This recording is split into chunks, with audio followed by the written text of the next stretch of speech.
There are battles in the Bible that make absolutely no sense. Not just unconventional, not just risky, I mean militarily absurd. One army sends singers to the front line. Another deliberately reduces its force to 300 men. And one commander looks at the sun and tells it to stop moving. No war college teaches this.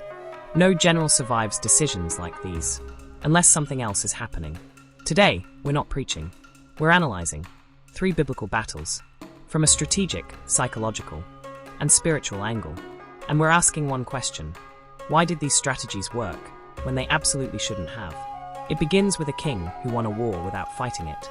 King Jehoshaphat receives intelligence that 3 enemy nations are marching toward Judah: Moab, Ammon, Mount Seir. This isn't a raid, it's annihilation. And scripture doesn't soften his reaction. It says he was afraid. That's appropriate. But instead of mobilizing troops, he mobilizes the nation. He calls a fast. He gathers everyone. And he prays out loud. And the prayer is shocking. He doesn't ask for courage. He doesn't claim confidence. He says, "We have no power against this army. We do not know what to do. But our eyes are on you." That's not strategy. That's confession.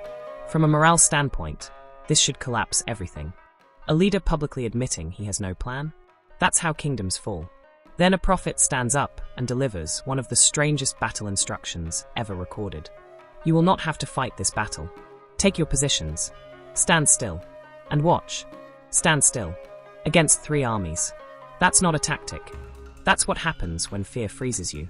But Jehoshaphat goes even further. He appoints singers. Not behind the army. Not among the soldiers. In front of them. The worship team walks toward the battlefield first. Imagine being a soldier that day. Armed. Ready. And the choir passes you on the way to the enemy. It looks like insanity. Until they start singing. And as worship rises, the enemy alliance collapses. They don't attack Judah. They attack each other. Confusion spreads. Fear multiplies. Trust disintegrates. By the time Judah arrives, the battlefield is silent. No fighting. Only bodies. And plunder. For 3 days. Psychologically, coalition armies are fragile. They don't trust deeply.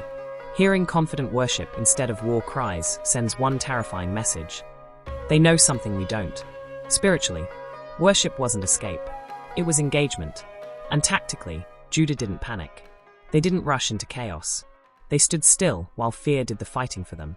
Jehoshaphat weaponized vulnerability, and won without violence, which leads to an uncomfortable truth.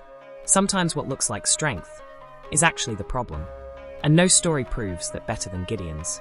Israel has been terrorized for 7 years. Every harvest season, the Midianites arrive, steal everything, and disappear. The nation is poor, afraid, hiding in caves. God chooses Gideon, who is hiding in a winepress when he's called. When the angel calls him a mighty warrior, Gideon basically says, "You've got the wrong person." Still, he gathers an army, 32,000 men, enough to try. And God says, "You have too many." That's not what commanders want to hear. God tells Gideon to dismiss anyone who's afraid. 22,000 men leave immediately. Now he has 10,000. Still workable. God says, "Still too many." So God watches how they drink water. Those who kneel and relax sent home. Those who stay alert stay. 300 remain. 300. Against an enemy described as innumerable. God explains why.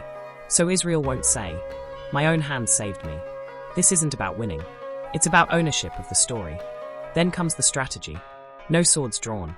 Each man gets a trumpet, a clay jar, and a torch. At night, they surround the enemy camp. On signal, they blow the trumpets, smash the jars, and shout.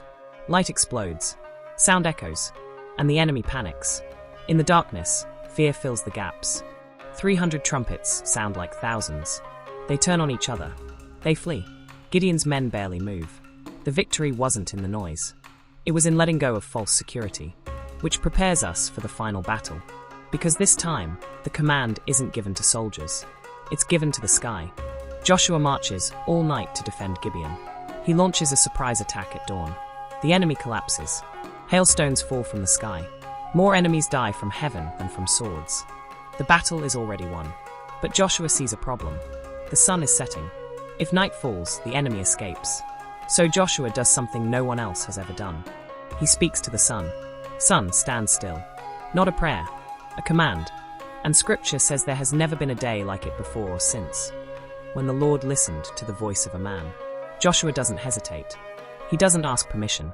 This isn't arrogance. It's authority built over years of alignment. Walls had fallen before. Rivers had parted before. So this wasn't a leap. It was consistency. The text doesn't explain how the sun stopped. Only that time made room for purpose. Heaven adjusted to complete what had begun on earth. The victory is finished. 3 battles. No conventional strategy. 1 pattern. Jehoshaphat stood still and worshipped. Gideon reduced strength on purpose. Joshua refused to let time decide the outcome. None of them fought the way they were supposed to, and none of them could take credit. Which might be the point. These stories aren't about power. They're about perspective. About recognizing when the visible rules are not the real ones. The sun still listens. The question is, who's speaking?